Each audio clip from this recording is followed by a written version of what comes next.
खालचा असा प्रयत्न अमित शहाजी आणि मोदीजींनी केला, ह्या सत्ताधारींनी केला. एवढंच नाही, पण त्यांच्यात कुजबूज होती हे बिल त्यांचं डिफीट झाल्यानंतर की पता था की गिरने वाला है तो लाया ही क्यों, एवढी मोठी एम्बॅरेसमेंट गव्हर्नमेंट सत्ताधाऱ्यांना झाली. आणि म्हणून त्यांचा पूर्णपणे फेलियर आहे, त्यांचा पूर्णपणे डिफीट आहे. महिलांना नेहमीप्रमाणे पुढे करून हे डिलिमिटेशन बिल पारित करण्याचा अतिशय घाणेरडा असा प्रयोग मोदीजी, अमित शहाजी आणि पूर्ण बीजेपी करत होते. ते बॅकफूटवर गेलेत. आणि म्हणून हे जे आज तुम्हाला दिसतंय, मुख्यमंत्री प्रेस कॉन्फरन्स घेत आहेत, इतर सगळे मोदीजींनी काल खूप म्हणजे इमोशनल म्हणावं प्रयत्न केला, पण ते आता त्यांचे ते गिमिक्स ज्याला म्हणतात ते काम करणार नाहीये. कारण का त्यांचा खोटा चेहरा जो आहे तो आता उघड पडला आहे. त्यांचे सगळे जे कट कारस्थान आहेत महिलांच्या विरोधात ते सगळे उघड पडलेत आणि आता काही चालू शकणार नाही. हा त्यांचा डेस्पिरेट अटेम्प्ट होता, लास्ट अटेम्प्ट होता, पण काही नाही, आता ते पूर्णपणे उघड पडलेत आणि आपल्याला दिसून येतील.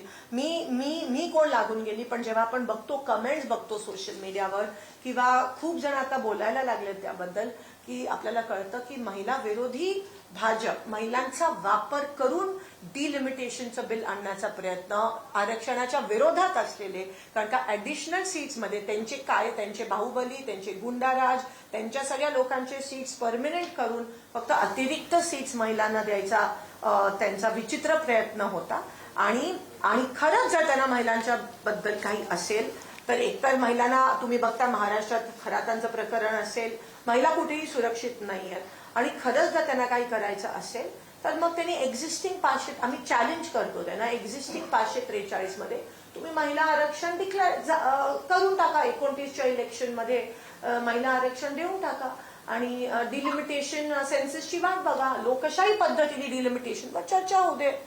पण हे जे तुम्ही देशाची अखंडता, देशाची एकंदरीत जी युनिटी आहे ती तुम्ही खराब करण्याचा विचित्र घाणेरडा प्रयत्न आजपर्यंत कोणी केला नसेल. आणि फक्त 2 इलेक्शनसाठी, म्हणजे तुम्ही बघा काल पण नॅशनल प्लॅटफॉर्मवर येतात, काँग्रेसचं नाव 50 वेळा घेतात, कमीत कमी 50 वेळा घेतात.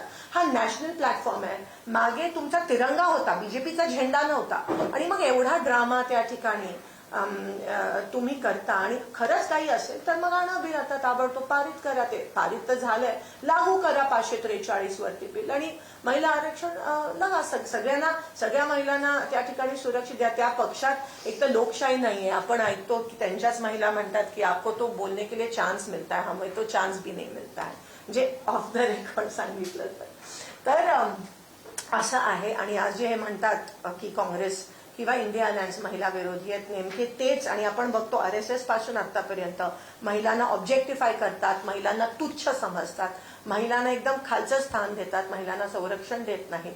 आणि नेमकं सगळ्यांना माहिती आहे की कोण महिला विरोधी आहे आणि कशा प्रकारे महिलांचा वापर करून महिलांच्या नावाखाली महिलांच्या भावनेशी खेळून तुम्ही डिलिमिटेशन बिल स्वतःच्या फायद्यासाठी, जिकडे तुमची सत्ता आहे, ज्या राज्यात तुमची सत्ता आहे तिकडे तो 50% फॉर्म्युला फायदेमंद ठरणार आहे, जिकडे तुमची सत्ता नाही आहे तिथे तो फायदेमंद ठरणार नाही आहे.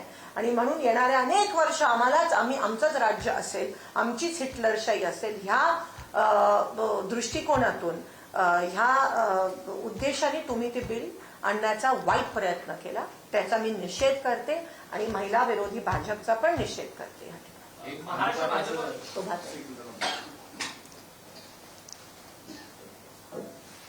नमस्कार. आत्ताच आपल्या खासदार प्रणितीताई यांनी सविस्तर आपल्याला महिला बिलाच्या संदर्भामध्ये सांगितलेलं आहे.